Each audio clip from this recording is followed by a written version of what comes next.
Welcome, my dear friends. Welcome to our channel, Competitive World. So, పోటీ ప్రపంచంలో మనం ఎప్పుడెప్పుడు ఎదురు చూస్తున్నటువంటి పరీక్షలు మన ముందుకు రానే వచ్చాయి. సదా సిద్ధంగా మనం అందరం కూడా ఏది ప్రిపేర్ అయి ఉండాల్సినటువంటి అవసరం ఉంది. ఈరోజు మనం జీవశాస్త్రంలో భాగంగా అంటే గ్రూప్స్కి సంబంధించినటువంటి పోటీ పరీక్షలకు సంబంధించినటువంటి అన్ని పోటీ పరీక్షలకు సంబంధించినటువంటి మనకి ఇది జనరల్ సైన్స్ లో భాగంగా జీవశాస్త్రంలో ముఖ్యమైనటువంటి టాపిక్ ఈరోజు నేర్చుకోబోతున్నాం. జీవ పరిణామానికి సంబంధించినటువంటి ప్రకృతి వర్ణ సిద్ధాంతం. చార్లెస్ డార్విన్ ఇచ్చినటువంటి అత్యంత ఈ పరిణామానికి పితామహుడుగా, జీవ పరిణామ శాస్త్రానికి పితామహుడుగా పేర్కొనబడేటువంటి అత్యంత ముఖ్యమైనటువంటి శాస్త్రవేత్త చార్లెస్ డార్విన్. ఈ చార్లెస్ డార్విన్ ఇచ్చినటువంటి ప్రకృతి వర్ణ సిద్ధాంతం, చార్లెస్ డార్విన్ రచించినటువంటి గ్రంథాలు, అదేవిధంగా చార్లెస్ డార్విన్ ఇచ్చినటువంటి ఇతర సిద్ధాంతాల గురించి ఈ రోజు తరగతిలో మనం చర్చించుకుందాం. Okay my dear friends. So మనకు జీవ పరిణామం అదేవిధంగా సంభవించినటువంటి అంటే ఈ జీవ పరిణామం జరిగేటువంటి క్రమంలో వచ్చినటువంటి మార్పుల ఆధారంగా ఆవిర్భవించినటువంటి నూతన జాతులు, గతంలో కొత్త జీవులు ఉండే, ఇప్పుడు ఇది వాటి స్థానంలో మరో కొత్త జీవులు వచ్చి చేరాయి. ఇలా కొత్త జాతులు ఆవిర్భవించినటువంటి విధానాన్ని డార్విన్ కి సంబంధించినటువంటి ప్రకృతి వర్ణ సిద్ధాంతం వివరిస్తుంది. డార్విన్ ప్రకృతి వర్ణ సిద్ధాంతం ఏం వివరిస్తుంది? జీవ పరిణామం ఏ విధంగా జరిగింది, గతంలో ఎలాంటి జీవులు ఉండే, ప్రస్తుతం ఎలాంటి జీవులు ఉన్నాయి అనేటువంటి అంశాన్ని వివరిస్తుంది. అంటే దీనివల్ల మనకి ఏమర్థం అవుతుందంటే, సాధారణంగా ప్రకృతి వర్ణం అనేటువంటిది ఏదో ఒక రోజులో లేదా ఒక రాత్రిలో జరిగినటువంటిది కాదు. ఈ పరిణామం అనేటువంటిది ఒక అత్యంత నెమ్మదిగా జరిగినటువంటిది. అంటే ఇది హఠాత్తుగా వెంటనే జరగలేదు. జీవ పరిణామం వెంటనే జరిగేటువంటిది కాదు. పరిణామం అనేటువంటిది విచ్చుకోవడం ఒక అత్యంత నెమ్మదిగా జరిగేటువంటి ప్రక్రియ. ఇది కాలక్రమేణా నెమ్మదిగా జరుగుతుంది.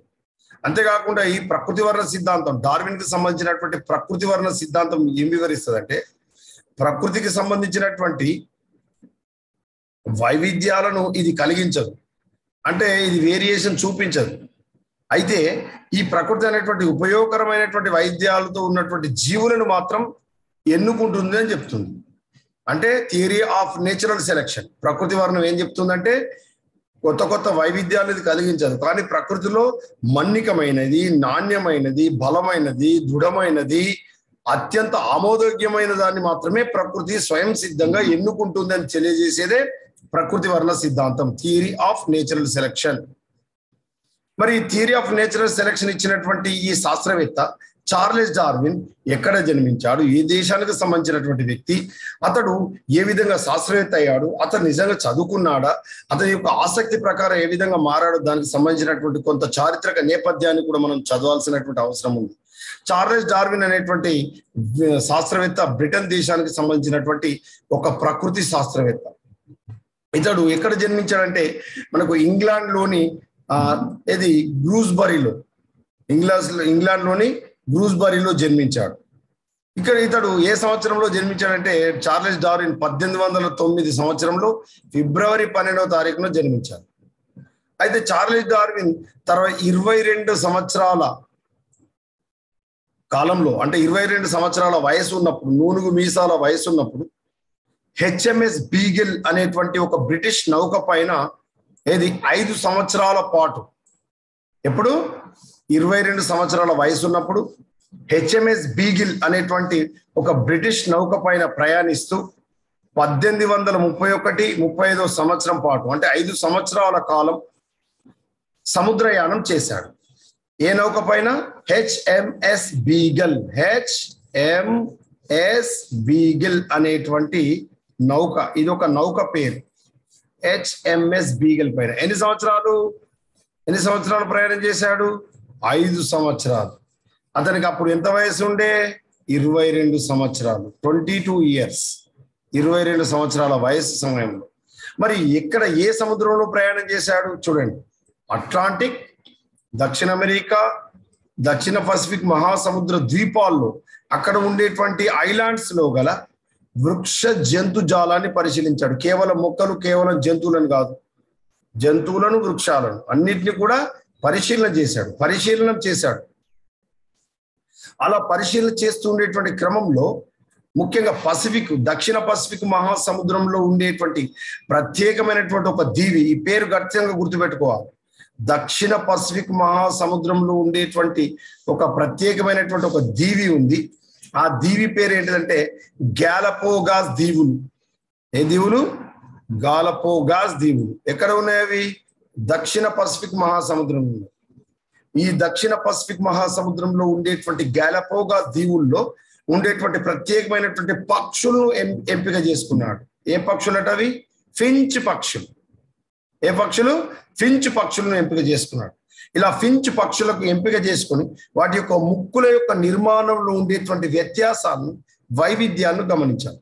అంటే beaks of the finch birds, finch పక్షుల యొక్క ముక్కుల నిర్మాణంలో ఉండేటువంటి వైవిధ్యాలను గమనించాలి. ఇలా పించు పక్షులపై అధ్యయనం చేసి ఆ వైవిధ్యాల ఆధారంగా జీవజాతులు ఎప్పుడు కూడా శాశ్వతమైనవి కాదు, వాటిలో ఎప్పుడు కూడా మార్పు జరుగుతాయి, ఆ మార్పుకు లోనవుతాయి. జీవులు అనునిత్యం మార్పుకు లోనవుతాయి. ఒకే జాతికి సంబంధించినటువంటి ఫించ్ పక్షుల్లో ఇన్ని రకాల ముక్కులు తేడా ఎందుకు ఉంది? దీనికి గల కారణం ప్రకృతిలో వచ్చేటువంటి మార్పులు కారణం.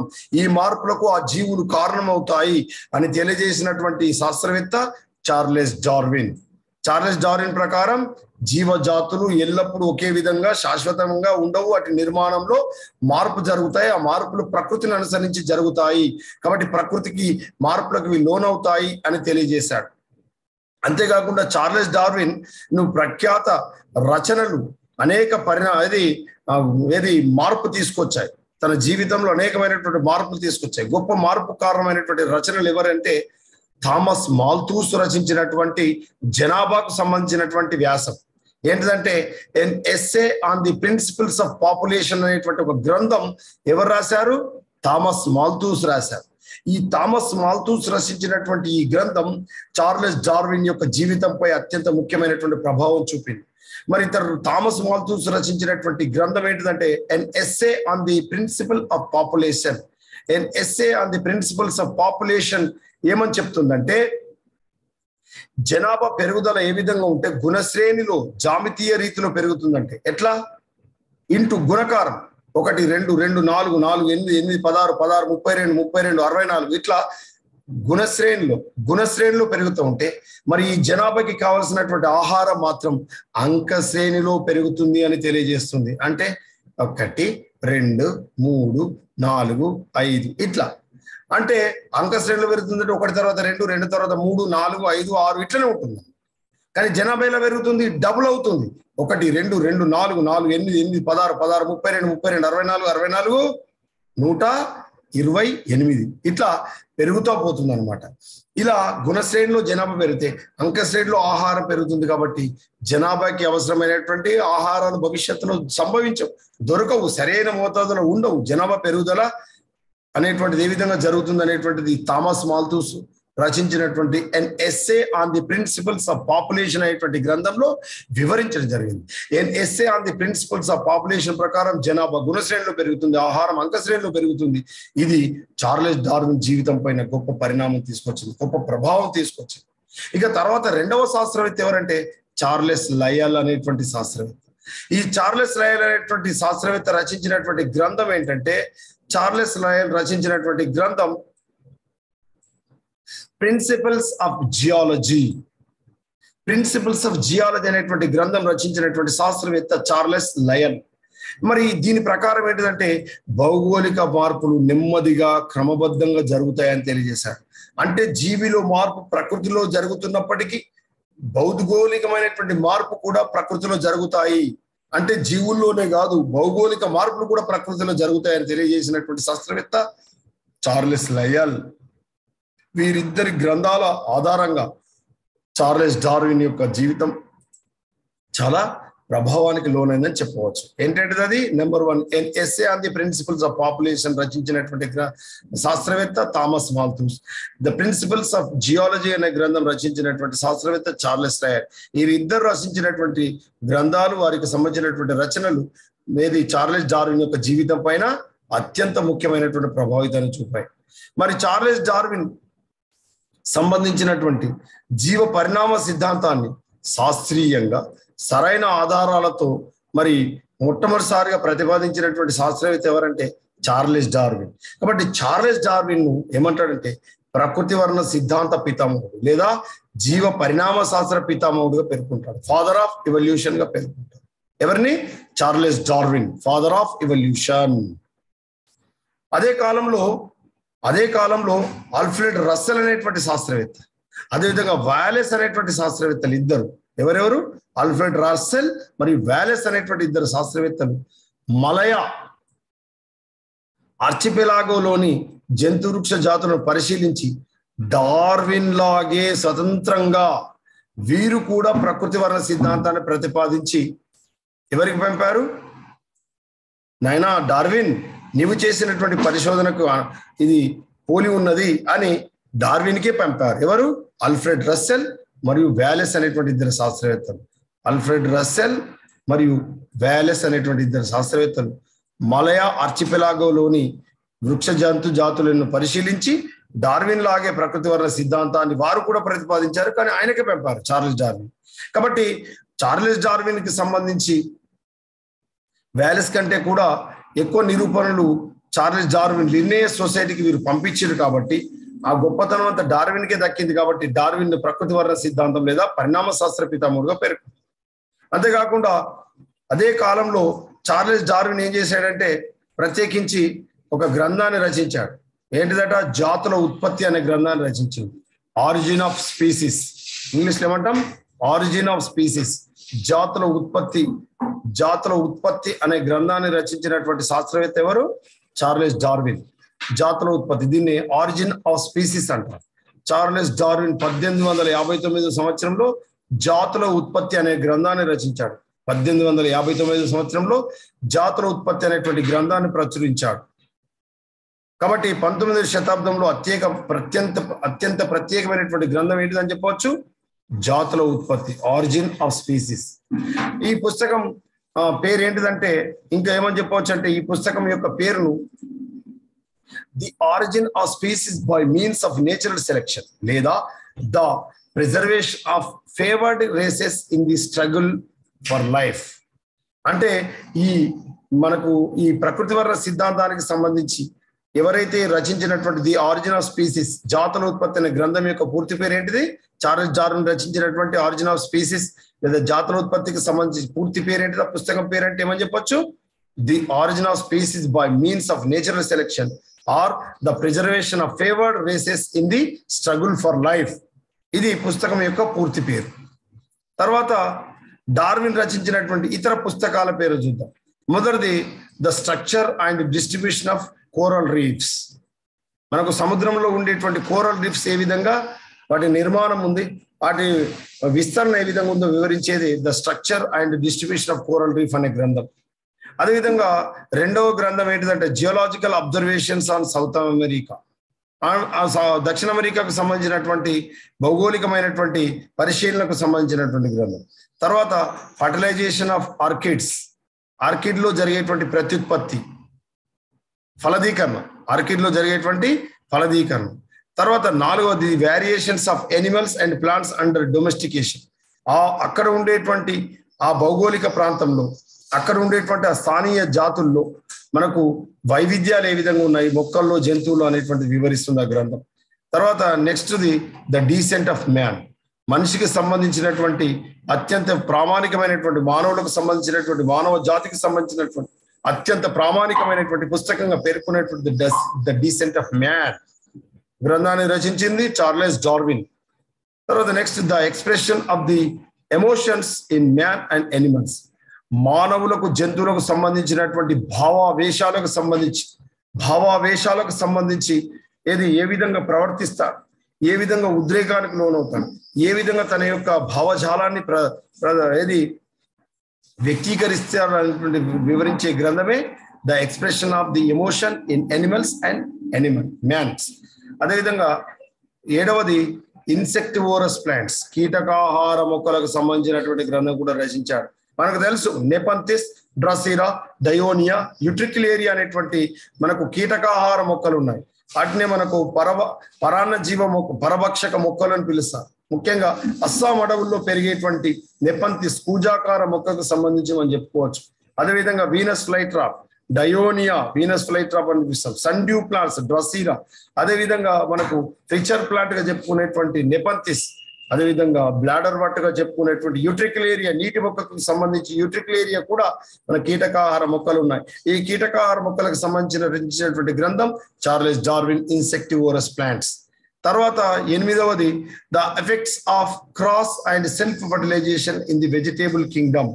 సాధారణంగా కూరగాయలకు సంబంధించి మనం తీసుకున్నప్పుడు కూరగాయల రాజ్యంలో వాటికి సంబంధించినటువంటి మొక్కల్లో స్వపరాగ సంపర్కం లేదా పరపరాగ సంపర్కం జరిగేటువంటి క్రమంలో మనకి ఫలదీకరణకు సంబంధించి అంశాలు వాటిని వివరించేటువంటి గ్రంథం చార్లెస్ డార్విన్ రచించాడు.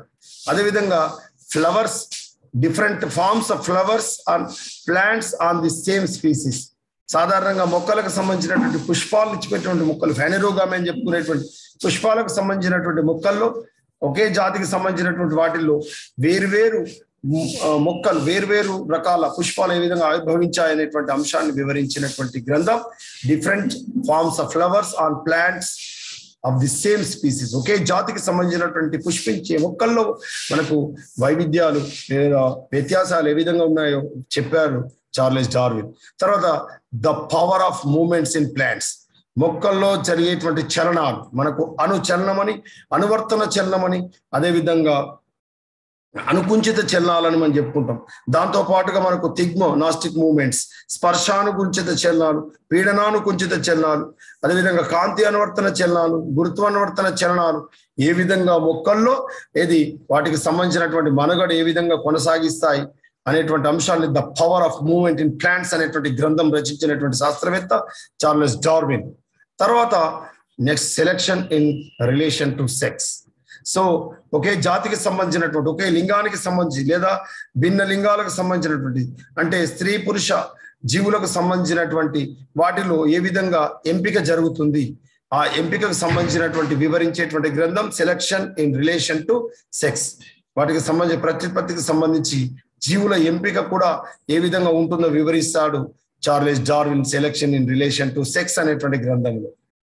కాబట్టి చార్లెస్ డార్విన్ రచించినటువంటి ప్రకృతి వర్ణ సిద్ధాంతం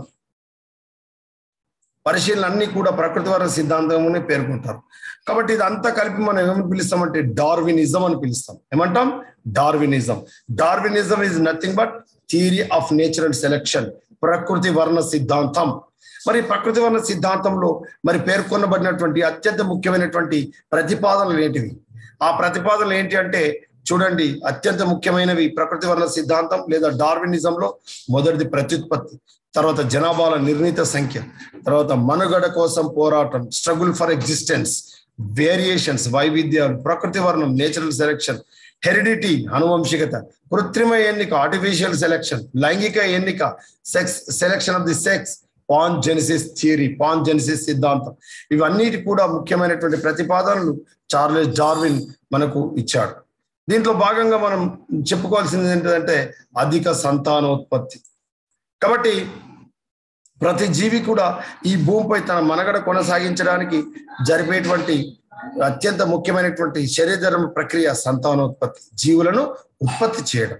మరి ఈ ఉత్పత్తి చేసేటువంటి క్రమంలో ఒక పారామీషియం తీసుకున్నట్లయితే ఒక రోజుకు 3 లేదా 4 సార్లు ప్రత్యుత్పత్తి జరుగుతుంది. 3 లేదా 4 సార్లు ప్రత్యుత్పత్తి జరిగినప్పుడు ఈ అవాంతరం లేకుండా అదే నిష్పత్తిలో సంతానాన్ని ఉత్పత్తి చేస్తే పారామీషియం 5 సంవత్సరాల కాలంలో అత్యంత ప్రామాణికంగా, అత్యంత ప్రమాదభరితంగా భూమి కంటే 10 రెట్ల ఎక్కువ మొత్తంలో పారామీషియంను సృష్టిస్తుంది. మరి ఇది ఆమోదయోగ్యమా అంటే ఆమోదయోగ్యం కాదు. మరి అలాంటి పరిస్థితుల్లో జనాభాను కంట్రోల్ చేయాల్సినటువంటి అవసరం ఉంటుంది. కాబట్టి పారామీషియంకు సంబంధించి మనం గమనిస్తే భూమి కంటే 10 రెట్ల ఎక్కువ సంతానం ఉంటుంది అనేటువంటి విషయాన్ని మనం గమనించాలి 5 సంవత్సరాల కాలంలో. అదేవిధంగా జనాభాల నిర్ణీత సంఖ్య, మరి సంతానం అధికంగా ఉత్పత్తి అయినా జీవులకి ఆహారం, ఆవాసం కోసం జరిగేటువంటి పోరాటం వల్ల జీవులు అనేటువంటివి మళ్ళీ సంతానోత్పత్తి దశకు రాకముందే చనిపోవడం అనేటువంటి జరుగుతుంది. ఇది ఒక రకంగా బ్యాలెన్స్ చేయడమే, ప్రకృతిలో బ్యాలెన్స్ చేయడమే.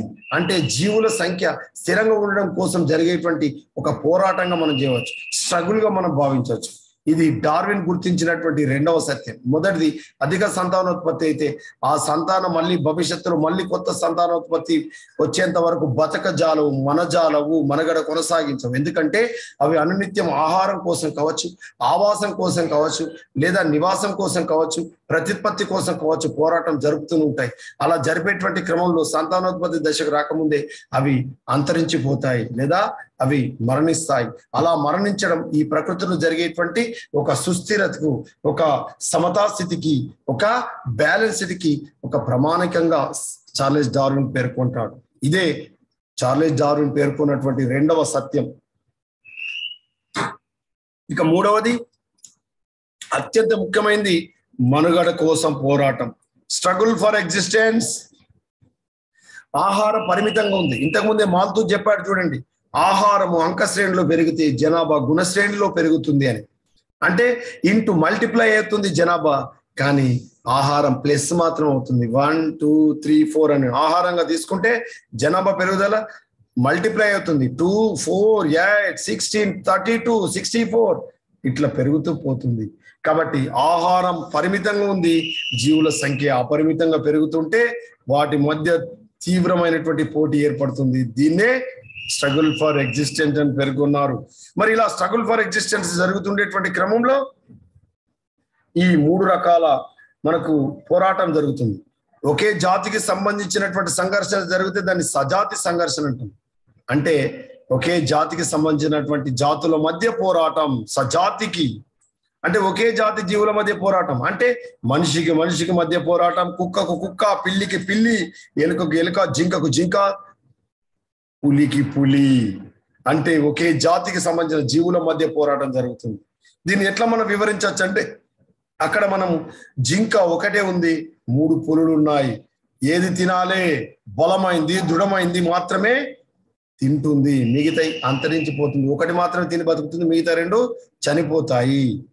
విజాతి సంఘర్షణ. విజాతి సంఘర్షణ అంటే భిన్న జాతుల మధ్య జరిగే పోరాటం. శాకాహారులు మాంసాహారుల మధ్య జరిగే పోరాటం, అంటే జింకలు పులుల మధ్య జరిగే పోరాటం. ఇంతకుముందు చెప్పుకున్నటువంటిది పులుల మధ్య జరిగే పోరాటం. ఒకే జింక ఉంది, 2 పులులు ఉన్నాయి లేదా 3 పులులు ఉన్నాయి, ఆహారం లేదు. అప్పుడు 3 పులుల్లో జింకనే తినాలి, బలమైన పులి మాత్రమే తినాలి లేదా బలమైన సింహం మాత్రమే తినాలి. అప్పుడు ఏం చేస్తుంది, అవి 3 పోటీ పెట్టుకుంటాయి. అందులో బలమైన సింహం మాత్రం లేదా బలమైన పులి మాత్రమే బతుకుతుంది, మిగతాయి అంతరించిపోతాయి. అది సజాతి సంఘర్షణ. విజాతి సంఘర్షణ అంటే ఏంటిది? శాకాహారులు మాంసాహారుల మధ్య పోరాటం. మీరు ఏది మనకు నేషనల్ జియోగ్రఫికల్ ఛానల్ కానీ డిస్కవరీ ఛానల్ చూస్తే ఈ చాలా మనము ఈ స్ట్రగుల్ ఫర్ ఎగ్జిస్టెన్స్ చాలా దగ్గర నుంచి గమనిస్తాం. చార్లెస్ డార్విన్ చాలా అద్భుతంగా చాలా అందంగా వివరించాడని చెప్పవచ్చు. ఎందుకంటే వాటి మధ్య ఎప్పుడు కూడా పోరాటం జరుగుతూనే ఉంటుంది. అలా జరిగేటువంటి క్రమంలో ఎలుకకు పిల్లికి, పాముకు ముంగీసకు మధ్య పోరాటం జరుగుతూ ఉంటుంది. దీన్ని జాతుల మధ్య పోరాటం లేదా విజాతి సంఘర్షణ అని చెప్పుకుంటాం. ఓకే, ఇది ఇంట్రా స్పెసిఫిక్ కాంపిటీషన్, ఇది ఇంటర్ స్పెసిఫిక్ కాంపిటీషన్ అని చెప్పుకుంటాం. ఇంట్రా స్పెసిఫిక్ కాంపిటీషన్ లో ఒకే జాతికి సంబంధించిన జీవుల మధ్య పోరాటం జరుగుతుంది. ఇంటర్ స్పెసిఫిక్ కాంపిటీషన్ లో వేరు జాతుల మధ్య పోరాటం జరుగుతుంది మిత్రమా. ఇక మూడవది భౌతిక శక్తులతో సంఘర్షణ. ప్రకృతిలో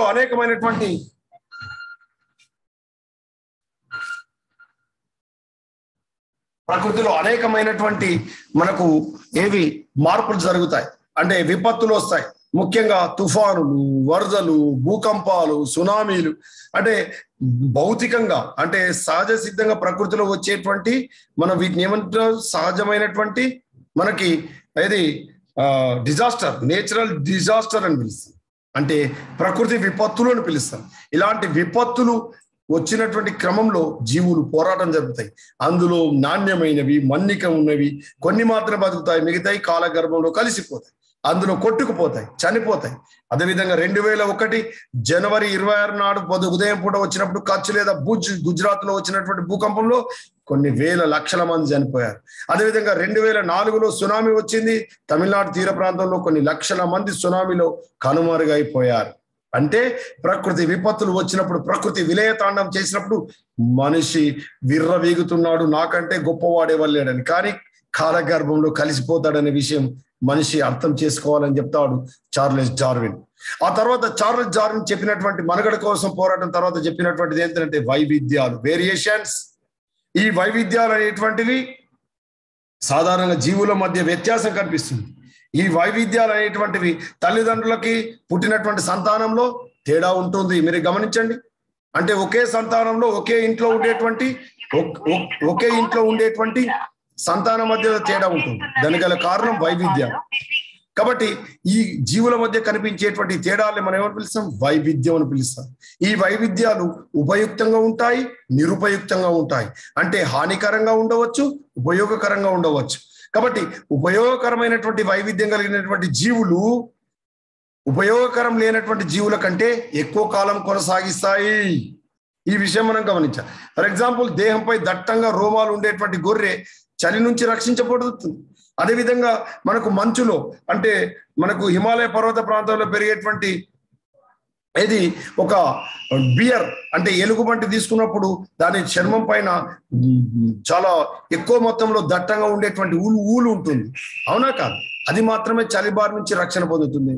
ఒకవేళ ఆ ఉన్ని లేకపోతే అవి అంతరించిపోతాయి. ఇది వైవిధ్యం. తర్వాత ప్రకృతి వర్ణం, నేచురల్ సెలెక్షన్. ఎప్పుడైనా గుర్తుపెట్టుకోండి, నేచురల్ సెలెక్షన్ ఏదైనా ఉంటుంది. మనం మార్కెట్లోకి వెళ్తాం, కూరగాయలు కొంటాం. ఏ కూరగాయలు తీసుకుంటాం? మంచిగా తాజాగా మిలమిల మెరుస్తూ ఉండేటువంటి కూరగాయలు కొంటాం. లేదా పూల షాప్ పోతాం, మంచిగా అందంగా కనబడేటువంటి మనకు తాజా కనబడే పూలను కొంటాం. అది సహజం, అది ప్రకృతి. ఇక్కడ కూడా ప్రకృతి వర్ణంలో ఏం జరుగుతుందంటే ఉపయోగకరమైనటువంటి వైవిధ్యం, అధిక ప్రత్యుత్పత్తి జరిపే జీవులను మాత్రమే ప్రకృతి ఎన్నుకుంటుంది. దీన్ని థియరీ ఆఫ్ నేచురల్ సెలెక్షన్ అంటారు. అంటే ఈ ప్రకృతి ఎంపిక జరిగేటువంటి క్రమంలో ఈ ప్రకృతి వర్ణాన్ని యోగ్యతల సార్థక జీవనం అని దీన్ని హెర్బర్ట్ స్పెన్సర్ వివరించాడు. Survival of the fittest. దీన్ని తెలుగులో ఏమంటారంటే యోగ్యతల సార్థక జీవనం అని హెర్బర్ట్ స్పెన్సర్ పేర్కొన్నాడు. అంటే మనకు ప్రకృతి వర్ణాన్ని చెప్పినటువంటి శాస్త్రవేత్త చార్లెస్ డార్విన్ అయితే దాన్నే ప్రకృతి వర్ణాన్ని సర్వైవల్ ఆఫ్ ది ఫిట్టెస్ట్ అని పేర్కొన్నటువంటి శాస్త్రవేత్త ఎవరు? హెర్బర్ట్ స్పెన్సర్ చార్లెస్ డార్విన్ యొక్క ప్రకృతి వర్ణాన్ని ఏమని పేర్కొన్నాడు? యోగ్యతల సార్థక జీవనం, సర్వైవల్ ఆఫ్ ది ఫిట్టెస్ట్ అని పేర్కొన్నాడు. ఎవరు? Herbert Spencer. కాబట్టి మనుగడ కోసం జరిగే పోరాటంలో ఉపయుక్త వైవిధ్యాలు లేని జీవులు శత్రువుల బారిన పడి నశిస్తాయి. అంటే నిరుపయుక్తమైనటువంటి జీవులు అంతరించిపోతాయి. ఉపయుక్తమైనటువంటి వైవిధ్యం కలిగినటువంటి జీవులు మాత్రమే ఈ ప్రకృతిలో ఉంటాయని ప్రకృతి వర్ణం పేర్కొంటుంది. తర్వాత అనువంశికత. మనకు తెలుసు, తల్లిదండ్రుల నుంచి లక్షణాలు సంతానానికి సంక్రమించడే అనువంశికత. కొన్ని వేల తరాల తర్వాత ఆ వైవిధ్యాల సంచిత ప్రభావం వల్ల జీవి మొదటి పూర్వీకుల కంటే భిన్నంగా ఉండి అనువంశికత సంతరించుకుంటుందని తెలియజేసేదే అనువంశికత. అంటే లక్షణాలు, తల్లిదండ్రుల లక్షణాలు పిల్లతరం జీవుల్లో ఉంటాయని చెప్పేదే అనువంశికత. తర్వాత కృత్రిమ ఎన్నిక, ఆర్టిఫిషియల్ సెలెక్షన్. మానవుడు ప్రకృతిలో ప్రజనకర్తగా ఉంటాడు, బ్రీడింగ్ చేస్తాడు. అంటే సహజంగా ప్రకృతిలో జరిగేది కాకుండా మానవుడు హైబ్రిడ్ చేశాడు. చూడండి, సంకరన్ మేలైనటువంటి కొత్త జీవులను సృష్టించేటువంటి విధానమే కృత్రిమ ఎన్నిక. దీన్ని మనం సంకరణం, హైబ్రిడైజేషన్ అన్నాం. ఇవాళ అందుకే మన కొత్త కోళ్ళు, కొత్త సీమ పందులు, కొత్త పశువులు మనకు రావడానికి గల కారణం కృత్రిమ ఎన్నిక, ఆర్టిఫిషియల్ సెలెక్షన్. మనిషి హైబ్రిడైజ్ సంకర ప్రయోగాలు చార్లెస్ డార్విన్ చేసినటువంటి, మెండల్ చేసినటువంటి మనకు సంకర ప్రయోగాలే దీనికి బెస్ట్ ఎగ్జాంపుల్ చెప్పుకోవచ్చు. తర్వాత లైంగిక ఎన్నిక, ఇది కూడా డార్వినిజానికి అనుబంధమే. ఒక స్త్రీ జీవి దేని ఆధారంగా పురుష జీవిని ఎంపిక చేసుకుంటుంది? ఆకర్షణీయమైన రంగు, అందంగా ఉండడం, పొడువు అంటే ఎత్తు, అదేవిధంగా అతనిలో ఉండేటువంటి ప్రతిభ ఆధారంగా ఒక స్త్రీ జీవి ఎంపిక చేసుకుంటుంది. అదే జంతువులు ఏ విధంగా ఎంపిక చేసుకుంటాయి? దృఢమైనవి, మన్నికైనవి, అందమైనవి, ఆకర్షణీయమైనటువంటి జీవులనే స్త్రీ జీవి జంతువు అయినా సరే ఎంపిక చేసుకుంటుందని చెప్పేదే లైంగిక ఎన్నిక. దీన్ని చెప్పినటువంటి శాస్త్రవేత్త చార్లెస్ డార్విన్. తర్వాత పాన్జెనిసిస్ సిద్ధాంతం. ఈ పాన్జెనిసిస్ సిద్ధాంతంలో ఏంటిదంటే ప్రతి జీవిలో పాన్జన్యులు ఉంటాయని, పాన్జీన్స్ ఉంటాయని చెప్పాడు. ఇవి రక్త ప్రవాహం ద్వారా బీజకోశాల్లోకి చేరి అక్కడి నుంచి బీజకణాల ద్వారా సంతానానికి చేరుతాయని చెప్పే సిద్ధాంతమే పాన్జెనిసిస్ సిద్ధాంతం, ఇది కూడా చార్లెస్ డార్విన్ చెప్పాడు. అయితే ఇవన్నీ చెప్పినప్పటికీ కూడా చార్లెస్ డార్విన్ లో కొన్ని లోపాలు ఉన్నాయి. వాటిలో చార్లెస్ డార్వినిజం పైన, ప్రకృతి వర్ణం పైన కొన్ని అభ్యంతరాలు ఉన్నాయి. ఏంటిదట అవి? జీవుల్లో వైవిధ్యాల పుట్టుకను డార్విన్ వివరించలేడు. వైవిధ్యాలు ఎలా ఏర్పడతాయో చార్లెస్ డార్విన్కి తెలియదు, వివరించలేడు. అంతేకాకుండా అవశేష అవయవాల గురించి చార్లెస్ డార్విన్ వివరించలేడు. డార్వినిజంలో అవశేష అవయవాలు చెప్పలే. మనిషిలో చెవి అవశేష అవయవం, తోక అవశేష అవయవం, దానికి సంబంధించి వివరించలేడు. అదేవిధంగా అనువంశికత సంబంధించి చెప్పాడు కానీ అనువంశికత రహిత వైవిధ్యాల మధ్య తేడాలు వివరించలేదు. అదేవిధంగా ఐరు జింకల కొమ్ములు అవసరానికి మించి పెరిగినాయి. అలా పెరగడానికి మనకు జెఫర్సన్స్ మామత్ ఏనుగులు దంతాలు అవసరానికి మించి పెరిగినాయి. కాబట్టి ఈ రెండు జీవులు మరి అందువల్లే నశించాయి. అయితే అవసరానికి మించి అవయవాలు అభివృద్ధి ఎందుకు జరిగింది అనేటువంటి అంశాలను చార్లెస్ డార్విన్ పేర్కొనలేదు. ఐరిష్ జింకలో కొమ్ములు పెరిగాయి. అదేవిధంగా జెఫర్సన్స్ మామత్ అనేటువంటి ఏనుగులో ముంగట దంతాలు విపరీతంగా పెరిగి చనిపోవడం జరిగింది. అలా ఎందుకు చనిపోయాయి అనేటువంటి వివరించలేకపోయాడు. అంతేకాకుండా డార్వినిజంలోని లోపాలను సరిదిద్దినటువంటి శాస్త్రవేత్తలు ఎవరంటే హ్యూగో డివ్రిస్, హార్డీ వీన్బర్గ్, అదేవిధంగా సీవెల్ రైట్ అనేటువంటి శాస్త్రవేత్తలు మరి కొత్త డార్వినిజాన్ని సృష్టించారు. దాన్ని నియో డార్వినిజం అని చెప్తారు. నియో డార్వినిజం ప్రతిపాదించిన శాస్త్రవేత్తలు ఎవరు? Hugo de Vries, Hardy Weinberg, Sewall Wright అనేటువంటి శాస్త్రవేత్తలు. అదేవిధంగా దాదాపు 157 సంవత్సరాల కింద చార్లెస్ జీవ పరిణామ సిద్ధాంతం 1859 సంవత్సరంలో ప్రపంచానికి అందించాడు. కాబట్టి డార్విన్ సిద్ధాంతం రాకతో ఈ పరిణామం అనేటువంటిది ఒక నూతన పంతాను పొందుకొంది అని చెప్పవచ్చు. అయితే అప్పటి వరకు మాత్రం ఉన్న సిద్ధాంతాలన్నీ మాత్రం ప్రాధాన్యాన్ని కోల్పోయాయి. దాంతో పాటుగా న్యూటన్ గురుత్వాకర్షణ సిద్ధాంతం, ఐన్స్టీన్ కు సంబంధించినటువంటి రిలేటివ్ థియరీ, సాపేక్ష సిద్ధాంతాలు, న్యూటన్ కు సంబంధించినటువంటి గ్రావిటీ సిద్ధాంతం, గ్రావిటీ థియరీ, న్యూటన్ గురుత్వాకర్షణ సిద్ధాంతం, ఐన్స్టీన్ సాపేక్ష సిద్ధాంతాలను ఆధునిక ప్రపంచంలో జరిగినటువంటి రెండు అద్భుత ఆవిష్కరణలుగా గుర్తించారు. వాటికి సరితూగే ఆవిష్కరణ, ఈ రెండింటితో పాటుగా అద్భుతమైనటువంటి ఆవిష్కరణగా ఎవరు పిలుస్తారంటే చార్లెస్ డార్విన్ కి సంబంధించినటువంటి ప్రకృతి వర్ణ సిద్ధాంతం లేదా డార్వినిజం గా పేర్కొంటారు. ఈ డార్వినిజం ఉన్నటువంటి లోపాలను సరిదిద్ది నియో డార్వినిజం సృష్టించినటువంటి శాస్త్రవేత్తలు లేదా కొత్త డార్విన్ సిద్ధాంతాన్ని ప్రతిపాదించిన శాస్త్రవేత్తలు హ్యూగో డివ్రిస్, హార్డీ వీన్బర్గ్ మరియు సీవెల్ రైట్ అనేటువంటి శాస్త్రవేత్తలు. ఓకేనా? కాబట్టి మరి కొన్ని ప్రశ్నలు ఉన్నాయి చూడండి. ఆరిజిన్ ఆఫ్ స్పీసీస్ అనే గ్రంథాన్ని రచించింది ఎవరు? జాతుల ఉత్పత్తి ఎవరు? Charles Darwin. ఎవరమ్మా? Charles Darwin. తర్వాత జీవ పరిణామ సిద్ధాంతాన్ని శాస్త్రీయ సరైన ఆధారాలతో తొలిసారి ప్రతిపాదించినటువంటి శాస్త్రవేత్త ఎవరు? Charles Darwin. జాతుల ఉత్పత్తి అనే గ్రంథాన్ని చార్లెస్ డార్వినే రచించాడు, మనకు తెలుసు. మరి ఎప్పుడు ప్రచురించాడు? 1859. డార్విన్ ప్రకృతి వర్ణం యొక్క ముఖ్య ఉద్దేశం ఏంటి?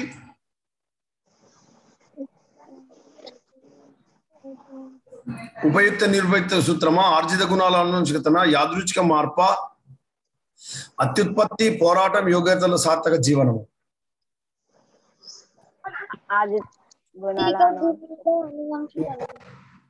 ఉపయుక్త నిరుపయుక్త సూత్రమా, అత్యుత్పత్తి, పోరాటం, యోగ్యతల సార్థక జీవనమా, ఆర్జిత గుణాల అనువంశికతను?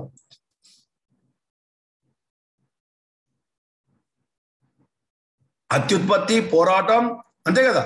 జీవులు అధిక సంతానోత్పత్తి చేసే పారామిషియం 5 సంవత్సరాల్లో ఈ భూమి కంటే 10 రెట్ల సంతానోత్పత్తి చేస్తాయి. చెప్పలేడా? మనగడ కోసం పోరాటం, స్ట్రగుల్ ఫర్ ఎగ్జిస్టెన్స్ జరుగుతుంది, పోరాటం. చెప్పలేడా? జాతుల మధ్య పోరాటం, జాత్యంతస్థ పోరాటం, అదేవిధంగా భౌగోళిక మార్పులతో జరిగే పోరాటం. అదేవిధంగా ప్రకృతి వర్ణం, యోగ్యతల సార్థక జీవనాన్ని హెర్బర్ట్ స్పెన్సర్ చెప్పాడు. కానీ యోగ్యతల సార్థక జీవనాన్ని మన చార్లెస్ డార్విన్ ఏమనిపించాడు? ప్రకృతి వర్ణం. అంటే ప్రకృతి వర్ణానికి సంబంధించి యోగ్యతల సార్థక జీవనం, దీన్ని మనకు హెర్బర్ట్ స్పెన్సర్ చెప్పాడు. కాబట్టి ఆన్సర్ ఏం పెట్టాలి? రెండవది. తర్వాత యోగ్యతల సార్థక జీవనం అని చెప్పిన శాస్త్రవేత్త ఎవరు? ప్రకృతి వర్ణానికి ఆ పేరు పెట్టిన శాస్త్రవేత్త ఎవరు?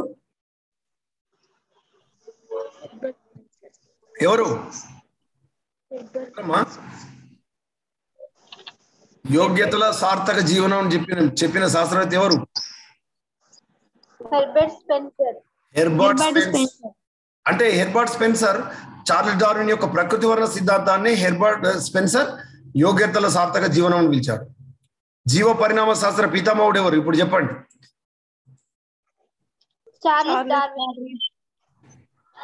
చార్లెస్ డార్విన్ పరిశీలించిన జీవం ఏది? ద్వీపం పేరు ఏం పేరు? దక్షిణ మహాసముద్రంలో ఉండేటువంటి ద్వీపం గాలపాగోస్. మరి పరిణామానికి ముఖ్య కారణం ఏంటి? ప్రకృతి వర్ణమా సార్? 100%. ఓకేనా? తర్వాత మరి ఇందులో మీకు సంబంధించి ఇంకా ఎలాంటి అనుమానాలు ఉన్నా, ఎలాంటి డౌట్స్ ఉన్నా మీరు నాతో అడగవచ్చు. ఓకేనా? ఇవాళ మనం చెప్పుకున్నటువంటి అంశం చార్లెస్ డార్విన్ ప్రకృతి వర్ణ సిద్ధాంతం, ఆరిజిన్ ఆఫ్ స్పీసీస్, ఉత్పత్తి, మనుగడ కోసం పోరాటం, struggle for existence, theory of natural selection లో అధిక జనాభా ఏ విధంగా ఉత్పత్తి, అధిక జనాభా ఉత్పత్తి అయితే అధిక జనాభాను ఏ విధంగా కంట్రోల్ చేసేటువంటి పరిస్థితులు ఉన్నాయి. తర్వాత పోరాటం, మనుగడ కోసం పోరాటం జరిగేటువంటి క్రమంలో ఒకే జాతికి సంబంధించినటువంటి సజాతి జీవుల మధ్య జరిగే పోరాటం ఏ విధంగా ఉంది, అదేవిధంగా విజాతి జాతుల మధ్య జరిగే పోరాటం ఏదో ఉంది, అదేవిధంగా భౌగోళిక మార్పులతో జరిగే పోరాటం ఏ విధంగా ఉందో కూడా మనం ఈరోజు చూసాం. హెర్బర్ట్ స్పెన్సర్ ప్రకృతి వర్ణాన్ని యోగ్యతల సార్థక జీవనం అని కూడా పిలిచాడు. ఓకేనా? అంటే survival of the fittest, English లో ఏమంటాం? హెర్బర్ట్ స్పెన్సర్ యోగ్యతల సార్థక జీవనాన్ని ఏమని పిలిచారు? Survival of the fittest. మనుగడ కోసం జరిగే పోరాటంలో ప్రకృతి వర్ణానికి సంబంధించి ఏది ప్రకృతి వర్ణం హెర్బర్ట్ స్పెన్సర్ ఏమని పిలిచాడు? యోగ్యతల సార్థక జీవనం పిలిచాడు. ప్రకృతి వర్ణానికి సంబంధించి మనకి జీవ పరిణామం అనేటువంటిది అత్యంత ప్రామాణికమైన జీవ పరిణామానికి సంబంధించినటువంటి పితామహుడు ఎవరని పిలుచుకుంటామంటే చార్లెస్ డార్విన్. చార్లెస్ డార్విన్ ప్రయాణించినటువంటి నౌక పేరు HMS బీగల్. ఇతడు బ్రిటన్ దేశానికి సంబంధించినటువంటి వ్యక్తి. 1855 సంవత్సరంలో జాతుల ఉత్పత్తి, ఆరిజిన్ ఆఫ్ స్పీసీస్ అనే గ్రంథాన్ని రచించాడు. ఓకేనా? ఇతడు గాలపాగోస్ దీవుల్లో, దక్షిణ పసిఫిక్ మహాసముద్రంలో ఉండేటువంటి గాలపాగోస్ దీవుల్లో మరి ఏ పక్షుల పైన పరిశోధన చేశాడు, ఏ పరిశీలన చేశాడు? పించు పక్షులు. ఏ పక్షులు? పించు పక్షులు. ఈ పించు పక్షుల యొక్క దేనిపైన పరిశీలన చేశాడు? దేనిపైన? ముక్కుల పైన. ఆ ముక్కుల్లో ఉండేటువంటి వ్యత్యాసాల పైన, అంటే గాలపాగోస్ ఉంటే ఆ వేరు దీవుల్లో ఉండేటువంటి పించు పక్షులు ఈ బీక్ లో అంటే ముక్కుల్లో ఏ విధంగా వ్యత్యాసాలు ఉన్నాయి గమనించాడు. అదేవిధంగా